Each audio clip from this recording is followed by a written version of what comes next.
बिस्मिल्लाहिर्रहमानिर्रहीम। अस्सलाम वालेकुम डियर स्टूडेंट्स, मैं हूं हबीबुल्लाह कमर और ई कॉमर्स सिक्योरिटी थ्रेट्स के ऊपर हमारा जो टॉपिक है वो चल रहा था ई कॉमर्स के लेक्चर सीरीज़ का। ई कॉमर्स सिक्योरिटी थ्रेट के अंदर हमने सबसे पहले लास्ट टाइम जो लेक्चर डिस्कस किया था उसके अंदर देखा था कि कहाँ कहाँ पर हमें ई कॉमर्स का सिक्योरिटी थ्रेट जो है ना वो मौजूद होता है। तो ये वो मैंने आपको बताया था कि जब एक ऑनलाइन कस्टमर जो है वो इंटरनेट सर्विस प्रोवाइडर के साथ कनेक्ट होकर ऑनलाइन स्टोर पे जाता है, फिर ऑनलाइन स्टोर के सामने डेटाबेस सर्वर के साथ वो कनेक्ट होता है, फिर एक मर्चेंट का बैंक जो है वो कस्टमर के बैंक के अंदर ट्रांजैक्शन होती है। तो ये काफ़ी सारी ऐसी लिंक्स थे जो जनरेट होते हैं during an e commerce transaction. जब आपकी एक ई कॉमर्स ट्रांजैक्शन होती है तो ये वो लिंक्स हैं जो जनरेट होते हैं। तो इन लिंक्स में किसी भी जगह जो है वो सिक्योरिटी ब्रीच हो सकती है, एसक्यूएल इंजेक्शन टाइप के अटैक्स हो सकते हैं, इसी तरह डीओएस अटैक हो सकते हैं, कार्ड थेफ्ट, ये सारे वो अटैक्स हैं जो डिफरेंट किस्म के हो सकते हैं। फिर हमने कुछ मैलवेयर्स की बात की कि हमारे पास मेलिशियस सॉफ्टवेयर जो आपके कंप्यूटर में आपके मोबाइल में आ सकते हैं, वो कैसे जो हैं वो आपको नुकसान पहुंचा सकते हैं और आपके सिस्टम को और आपके मोबाइल को वल्नरेबल बनाते हैं कि उसके अंदर जो है वो सिक्योरिटी ब्रीच हो सकती है। क्योंकि सबसे पहले आपके कंप्यूटर, आपके पीसी, आपके मोबाइल के अंदर मैलवेयर आएगा, उसके बाद जो है वो आपके सिस्टम में से हैकिंग अटैम्प्ट जो है वो हो सकती है। मैलवेयर्स के हमने डिफरेंट टाइप्स पढ़ी, हमने वायरस के बारे में जाना, वॉर्म, रैंसमवेयर। हम आमतौर पे तो यही कहते हैं कि कंप्यूटर में या मोबाइल में वायरस आ गया, लेकिन ये डिफरेंट किस्म है इनकी। मेलिशियस कोड जो हैं ये सारे जितने भी ये मैलवेयर्स हैं इनकी डिफरेंट टाइप्स हैं। जैसे वायरस के बारे में हमने पढ़ा था, ये अपने आप को रेप्लिकेट कर सकता है। वॉर्म जो है इसमें ये कैपेसिटी होती है कि ये एक कंप्यूटर से दूसरे कंप्यूटर में चला जाता है। रैंसमवेयर क्या होता है कि आपके कंप्यूटर में आके आप ही के डाटा को एनक्रिप्ट कर देता है, छुपा देता है और आप अपने डाटा को एक्सेस नहीं कर सकते। ट्रोजन हॉर्स जो था ये दोस्त बन के आपके कंप्यूटर में आता है, आप नेट से डाउनलोड करते हैं जी कि मैं कोई सॉफ्टवेयर, कोई किताब, कोई बुक, कोई एंटीवायरस जो है वो डाउनलोड कर रहा हूं और ये वहां पर पड़ा भी इसी नाम से होता है, लेकिन जब आप उसे अपने कंप्यूटर में डाउनलोड करके इंस्टॉल करते हैं तो वो एक वायरस हो सकता है, वो एक वॉर्म हो सकता है, वो एक रैंसमवेयर हो सकता है। बैकडोर हमारे पास ऐसे वायरसेस होते थे, ऐसे वॉर्म्स और ट्रोजन हॉर्स होते हैं कि जो आपके कंप्यूटर में रहते हुए अपने अटैकर को रिमोटली आपके कंप्यूटर की एक्सेस जो है वो प्रोवाइड कर देते हैं। बॉट हमारे पास ऐसे मेलिशियस कोड होते हैं कि जो अपने अटैकर की कमांड्स को रिस्पॉन्ड कर रहे होते हैं, यानी वो वहां पे बैठ के आपके कंप्यूटर में कोई कमांड भेजता है तो बोट आपके कंप्यूटर के जो ऑपरेटिंग सिस्टम के शेल होते हैं, जो नेटवर्क सिक्योरिटी के जो शेल होते हैं, उनको कंट्रोल करके कमांड्स को रिस्पॉन्ड करता है। ये कुछ नाम थे जो हमने लास्ट लेक्चर के अंदर पढ़े थे। आज हम बात करते हैं पोटेंशियली अनवांटेड प्रोग्राम्स की कि ये हमारे पास क्या होते हैं। These programmes that install itself on the computer, अपने आप ये कंप्यूटर में इंस्टॉल हो जाते हैं, typically without user informed consent. ये यूजर को पता नहीं चलता या उसकी कंसेंट नहीं होती, लेकिन ये ऐसी वेबसाइट्स से डाउनलोड होते हैं जहां जो रिस्ट्रिक्टेड होती हैं, जो गूगल या वर्ल्ड वाइड पायरेटेड साइट्स होती हैं, जैसे आजकल टोरेंट की वेबसाइट्स हैं। अगर आप ऐसी वेबसाइट्स पे जाते हैं कि जो ऑलरेडी बताया गया है कि ये वेबसाइट सिक्योर नहीं है या ये वेबसाइट पॉपुलर नहीं है और आप वहां पे गए और वहां से आपने किसी सॉफ्टवेयर को डाउनलोड किया या किसी भी जो है वो आप कह लें कि मेलिशियस सॉफ्टवेयर को डाउनलोड कर रहे थे, तो ये वहां पे आ जाते हैं। इनसे होता क्या, इनकी सबसे कॉमन टाइप एडवेयर है। आपके कंप्यूटर में, आपके मोबाइल में मुख्तलिफ किस्म की एड्स आनी शुरू हो जाती हैं। ठीक है, कुछ अर्सा पहले मुझे एक दोस्त की कॉल आई कि जी पता नहीं मुझसे कोई चीज़ इंस्टॉल हो गई है, अब मैं कोई भी ऐप चलाता हूं तो थोड़ी देर बाद ऐड आ जाती है। तो ये इसे हम एडवेयर कहते हैं। ए पॉप पोटेंशियली अनवांटेड प्रोग्राम है जो कि क्या कर रहा होता है, आपके कंप्यूटर में, आपके ब्राउजर में और इसी तरह आपके मोबाइल में मुख्तलिफ किस्म की एड्स को शो करना शुरू कर देता है। ब्राउजर पैरासाइट्स एक ऐसा प्रोग्राम होता है जो क्या करता है, आपका जो वेब ब्राउजर होता है, जैसे क्रोम आपका ब्राउजर है, फायरफॉक्स आपका ब्राउजर है, उसकी सेटिंग्स को जो है ना ये मॉनिटर भी करता है और चेंज भी कर देता है। बहुत ये कॉमन प्रॉब्लम है। जो अननोन यूजर होता है, जिसे इतना ज्यादा इस्तेमाल नहीं करना आता कंप्यूटर या मोबाइल, तो उसका जो ब्राउजर होता है, जो क्रोम होता है, वो कुछ अरसे के बाद करप्ट हो जाता है, उसके अंदर कोई और चीज सर्च होना शुरू हो जाती है या उसके अंदर कुछ ऐसे प्लगइन्स, एक्सटेंशंस ऐसी डाउनलोड हो जाती हैं कि उसे खुद भी पता नहीं चल रहा होता। एक और हमारे पास पोटेंशियली अनवांटेड प्रोग्राम है जिसे हम स्पाईवेयर कहते हैं। स्पाईवेयर जो है ऑब्टेन करता है इंफॉर्मेशन सच एज की stroke, email, instant message and आपके कंप्यूटर में मौजूद होता है और ये ऐसी इंफॉर्मेशन को जो है ना वो कैप्चर कर रहा होता है। मसलन आप व्हाट्सएप पे किसी के साथ मैसेजिंग कर रहे हैं, आप मैसेंजर के ऊपर किसी को मैसेज भेज रहे हैं या कोई भी, या आप ईमेल कर रहे हैं किसी को, या जो भी आप अपने कीबोर्ड से की स्ट्रोक यानी आप कीज दबा रहे हैं, तो ये स्पाईवेयर ऐसे खास किस्म के सॉफ्टवेयर्स होते हैं, ऐसे खास किस्म के मेलवेयर होते हैं। सॉफ्टवेयर जुबान से निकल गया, होते तो सॉफ्टवेयर ही हैं, लेकिन मैलिशियस कोड होता है कि जो आपके कंप्यूटर में इस तरह की सारी इंफॉर्मेशन को वो कलेक्ट करता है। और स्पाई का मतलब जासूस होता है, ठीक है। वर्ड ये फिक्शन वर्ड है आपके पास, नॉवल वर्ड है, कोई मुश्किल वर्ड नहीं है। तो ये बतौर स्पाई आपके कंप्यूटर में मौजूद होता है। देखें ये वायरस से मुख्तलिफ है, वायरस फैलता है, वॉर्म एक कंप्यूटर से दूसरे कंप्यूटर में जाता है, जितने भी हम पीछे पढ़ के आए हैं। इसका काम क्या है, ये आपके कंप्यूटर में आ जाएगा, आपको पता भी नहीं चलेगा, लेकिन आपके कंप्यूटर में मौजूद जो इंफॉर्मेशन है उसको ये लीक करता रहेगा। और जो भी इसको बनाने वाला है, जो भी इसके अंदर सेटिंग है, अगर ईमेल सेटिंग है तो आपकी इंफॉर्मेशन ईमेल करता रहेगा, या कुछ भी ऐसा जो है वो किया जा सकता है। उसके बाद हमारे पास एक और बहुत बड़ा सिक्योरिटी थ्रेट है जो हो सकता है, वो है फिशिंग के नाम से। फिशिंग क्या है? Deceptive online attempt by third party to obtain confidential information and financial gain. यानी अगर हम इसे डिफाइन करें तो इसका मतलब ये है कि किसी भी थर्ड पार्टी यानी किसी भी तीसरे शख्स की, ऑर्गेनाइजेशन की वो अटेम्प्ट जिसके जरिए वो आपको धोखा देना चाहता है, सबसे पहले तो उसकी इंटेंट क्या होनी चाहिए कि डिसेप्टिव इंटेंट्स होनी चाहिए, और वो आपकी कॉन्फिडेंशियल इंफॉर्मेशन को वो अटेन करेगा, हासिल करेगा, जिस तरह क्रेडिट कार्ड है या कुछ भी है, और उसके बाद उसको अपने मकासद के लिए जो है ना वो इस्तेमाल करेगा। इसमें बहुत सारी इकसाम भी आ जाती हैं। मसलन आपको कोई लिंक भेजा जाता है, कोई फेक वेबसाइट आपके सामने भेजी गई, मिसाल के तौर पे लिंक भेजा जी कि आपकी फलां जो है ना वो लॉटरी निकल आई है, या आप ये प्रोडक्ट जो है, मुझे याद है कि एक फीफा का वर्ल्ड कप हुआ था, उस वर्ल्ड कप के अंदर बहुत बड़ा फ्रॉड ये हुआ था कि एक बंदे ने जो है वो फेक टिकटिंग वेबसाइट बना ली थी। अब लोग आते थे वहां पे 50% डिस्काउंट के ऊपर टिकट्स पड़े होते थे, वो उनको टिकट जो है ना वो बेचता था और उनके क्रेडिट कार्ड की इंफॉर्मेशन उनसे एंटर करवाता था, ठीक है, और उसके बाद उसी इंफॉर्मेशन को जो है वो मिसयूज करता था। तो ये इस तरह की जो अटेम्प्ट्स होती हैं कि आपने कोई ऐसी फेक वेबसाइट बना ली जहां पर आपने कोई ऐसी ऑफर लगाई और उसके बाद आपने डिसेप्टिवली जो है वो यूजर से कोई इनपुट ली और उस इंफॉर्मेशन को यूज किया। आजकल हम देखते हैं कि जी हम कहते हैं जी हमारे डेबिट कार्ड में से पैसे चोरी हो गए, या बैंक में से फ्रॉडियों की कॉल आती है, तो उसमें भी इसी तरह की चीजें मौजूद होती हैं कि उनके पास वो आपका नंबर ले लेते हैं कार्ड का, उनको अगर कोड का नहीं भी पता होता तो फिर वो आपको कॉल करके आपसे कोड लेने की कोशिश करते हैं। उसके बाद फिशिंग के बाद एक और हमारे पास सिक्योरिटी थ्रेट है जिसका नाम है सोशल इंजीनियरिंग। सोशल इंजीनियरिंग क्या मतलब है? Relies on human interest, greediness and unawareness. हमारे जो यूजर्स हैं, अगर हम ओवरऑल देखें तो लिटरेचर ये बताता है जी कि एक कंप्यूटर के अंदर सिक्योरिटी के ब्रीच होने का, मेलवेयर के आने का, डाटा के लीक होने का, किसी कंप्यूटर मोबाइल के अंदर हैक होने की सबसे बड़ी वजह ये दो हैं जी, ग्रीडीनेस, उस बंदे का लालची होना, यूजर का लालची होना, या अनअवेयरनेस कि उसको पता ही कोई नहीं है। ये शायद लफ्ज गलत लिखा गया, अनवेरीनेस लिखा गया, लेकिन ये अनअवेयरनेस है, ठीक है जी।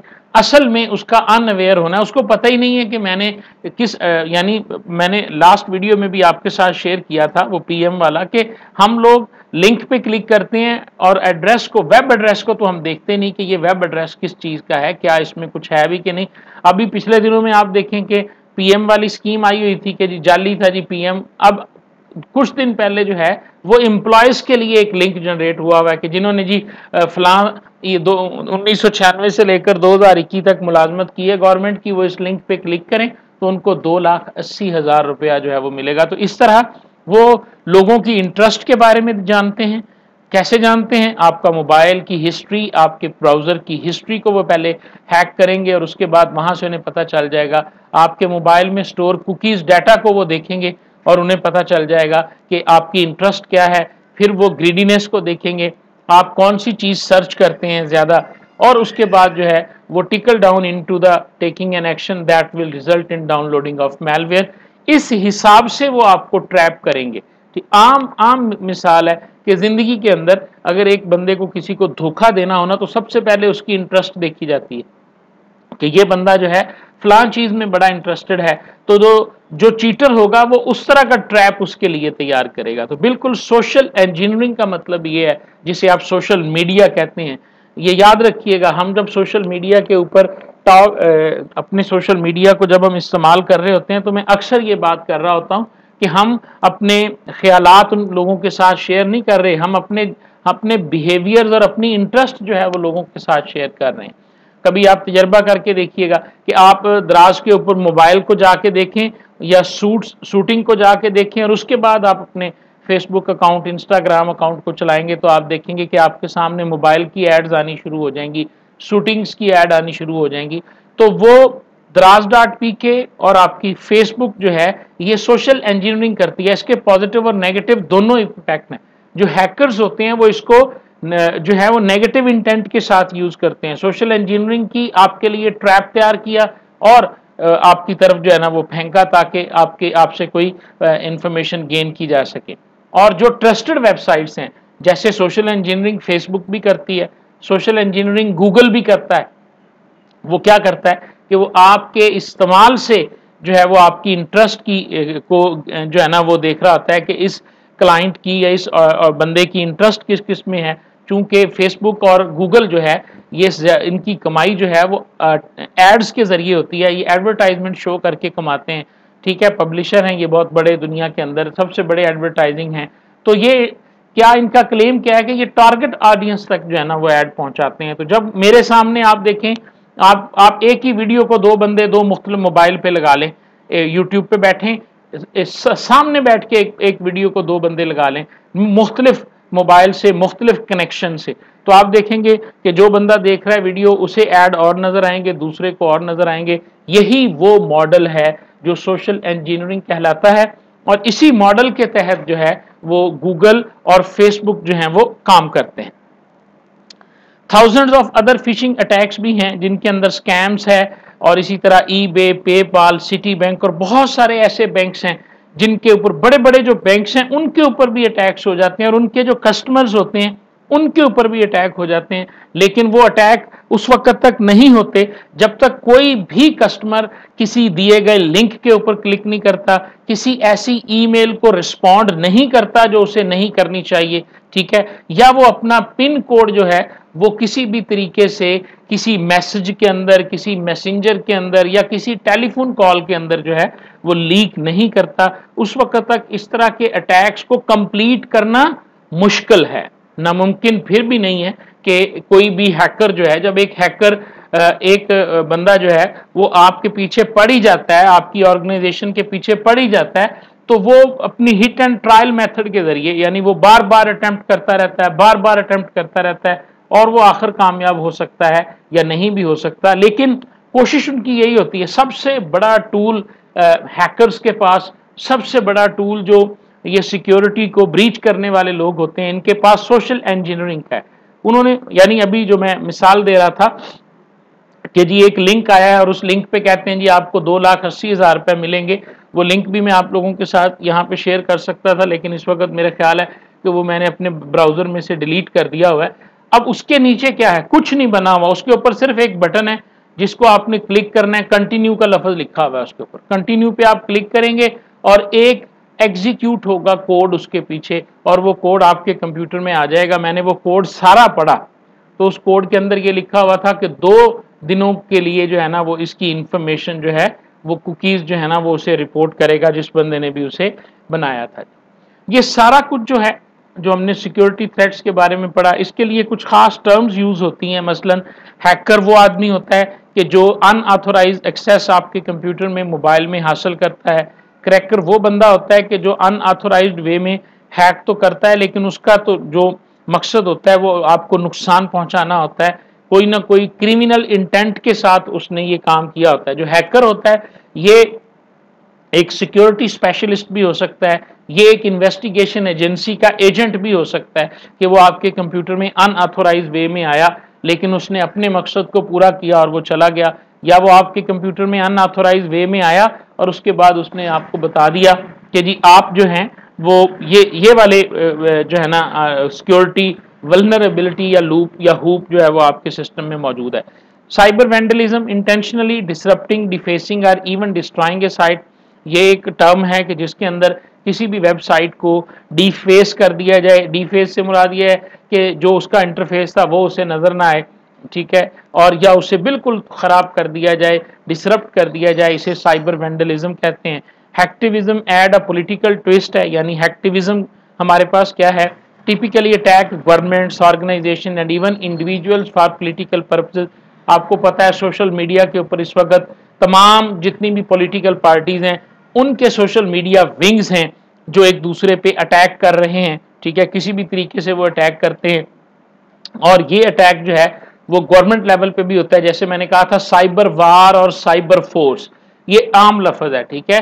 हर जो गवर्नमेंट है, हर बड़ा नेशन जो है उन्होंने साइबर फोर्स तैयार की हुई है अपनी, वो फोर्स प्रोग्रामर्स पर मुश्तमिल है और उनके टूल्स क्या हैं, हथियार नहीं है बल्कि एल्गोरिदम्स हैं। ये बात याद रखिएगा, साइबर फोर्स ऐसे प्रोग्रामर्स, ऐसे कंप्यूटर आईटी सिक्योरिटी स्पेशलिस्ट हैं जो गवर्नमेंट इंटेंट के लिए काम कर रहे हैं और उनके पास क्या वेपन्स हैं, उनके पास उनके एल्गोरिदम्स जो हैं वो उनके वेपन्स हैं, उनके कंप्यूटर प्रोग्राम्स वेपन्स हैं। उसके जरिए जो है वो पॉलिटिकली नेशनल लेवल के ऊपर गवर्नमेंट्स पे अटैक करते हैं और इस तरह के अटैक किए जाते हैं जैसे डिनाइल ऑफ सर्विस अटैक है, डाटा थेफ्ट एंड मोर है।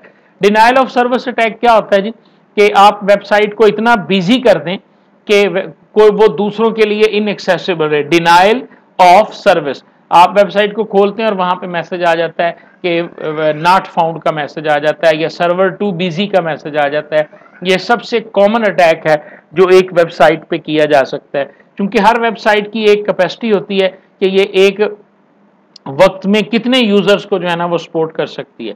पाकिस्तानी स्टूडेंट्स को तो इसका बहुत पता होगा, जब रिजल्ट आता है तो जिस वेबसाइट बोर्ड की वेबसाइट चलना बंद हो जाती है, जब रिजल्ट आता है तो पंजाब यूनिवर्सिटी की वेबसाइट चलना बंद हो जाती है। वो अटैक नहीं होता, वो तो एक नेचुरल अटैक होता है कि ज्यादा यूजर उसकी तरफ गए और सर्वर जो है वो डाउन हो जाता है। तो अगर हम इंटेंशनली ये चाहते हैं तो एक प्रोग्रामर एक कोड लिखेगा और वो कोड जो है वो उस वेबसाइट के लिए एक सेकंड में हजारों रिक्वेस्ट जनरेट कर देगा और इस तरह वो वेबसाइट जो है वो बिजी रहना शुरू हो जाएगी। इस तरह के जो अटैक्स होते हैं इनको हम डिनाइल ऑफ सर्विस अटैक्स कहते हैं। अभी मैं हैकर्स की बात कर रहा था कि जी कुछ हैकर्स ऐसे होते हैं कि जो अच्छे भी हो सकते हैं, बिल्कुल ऐसे हैं जी। हैकर्स हमारे पास 3 किस्म के होते हैं, व्हाइट हैट होते हैं, ब्लैक हैट हैं और ग्रे हैट हैं। व्हाइट हैट जैसा कि अमन का निशान होता है, गुड हैकर्स जो होते हैं उन्हें व्हाइट हैट हैकर्स कहते हैं।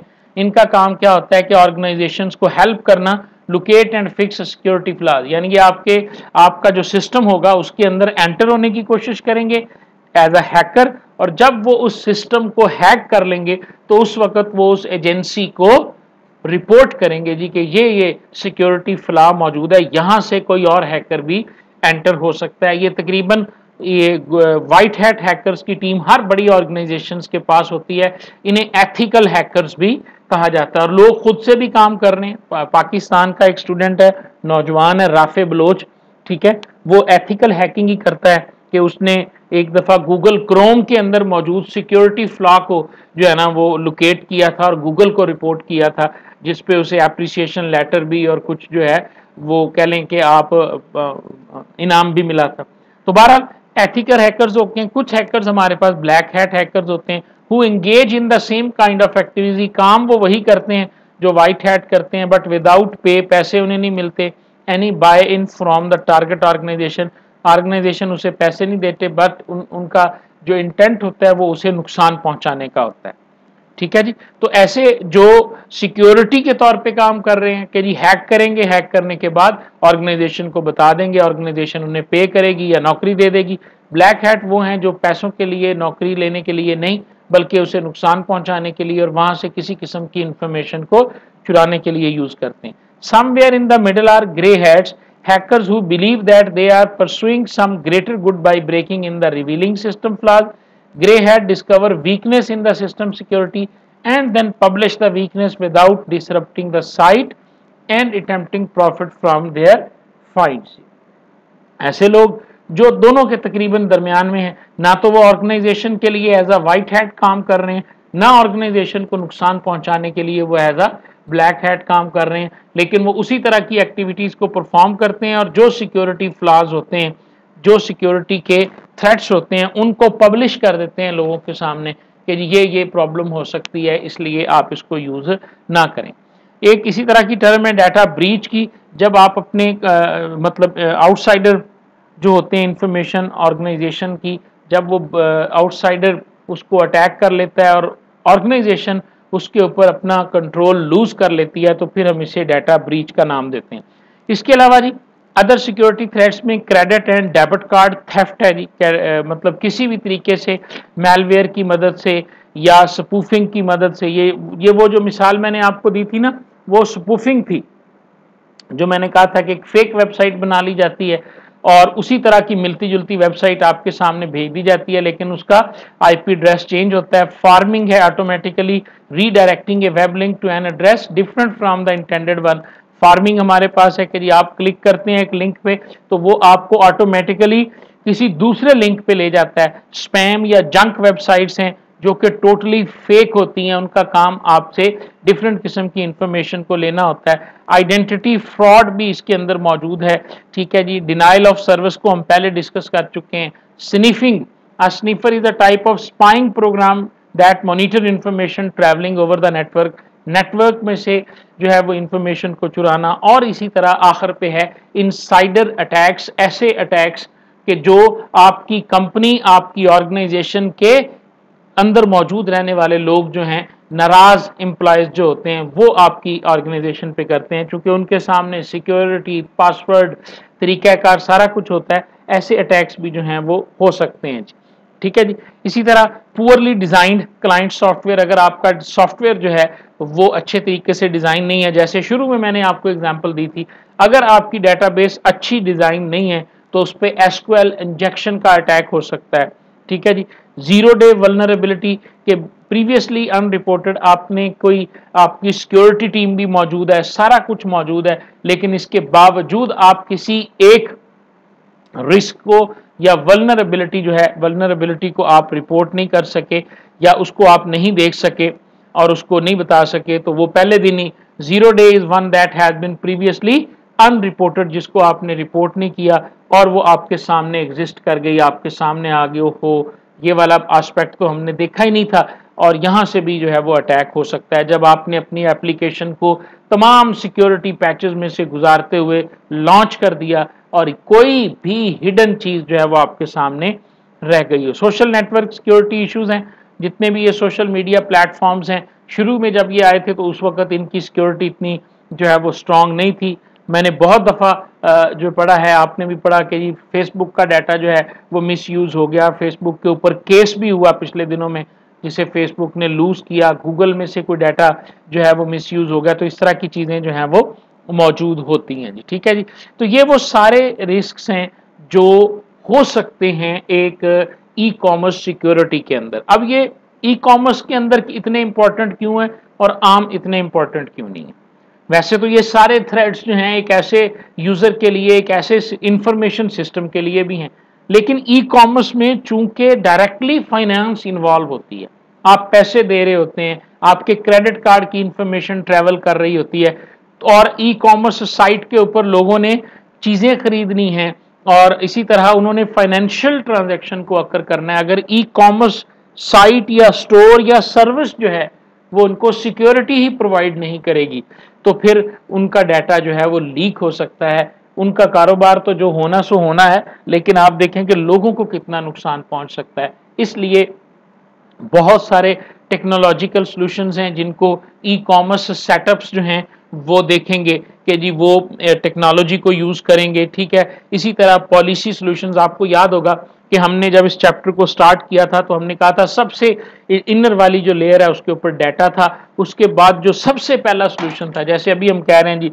डिनाइल ऑफ सर्विस है, यानी आपके एक मोबाइल में कोई वायरस तो नहीं है, आप एक एंटीवायरस लें और उसके जरिए उसको स्कैन कर लें। अब ये जो एंटीवायरस है ये एक टेक्नोलॉजी सोल्यूशन है, ठीक है। लेकिन पॉलिसी सोल्यूशन हमारे पास क्या है कि जब आप दराज पे जाते हैं, क्रेडिट कार्ड को आप एंटर करते हैं, तो वो कहता है उस क्रेडिट कार्ड की अमाउंट उस वक्त तक एंटर नहीं होती जब तक आपके मोबाइल के ऊपर वो एक कोड भेजेंगे। वो कोड आप एंटर करेंगे तो फिर उस क्रेडिट कार्ड में से जो या डेबिट कार्ड में से अमाउंट की डिडक्शन होगी। ये क्या है? This is called policy solutions. ताकि अगर वो कार्ड किसी दूसरे बंदे को मिल जाता है जिसके पास मोबाइल भी नहीं है आपका, तो वो उसको यूज नहीं कर सकेगा जब तक उसे कोड नहीं भेजा जाएगा, ठीक है। तो ये दो किस्म के सॉल्यूशंस हमने देखा था कि ये टेक्नोलॉजी सॉल्यूशंस हैं, फिर ऑर्गेनाइजेशन की पॉलिसीज होती हैं और उसके बाद फिर गवर्नमेंट के लॉज होते हैं।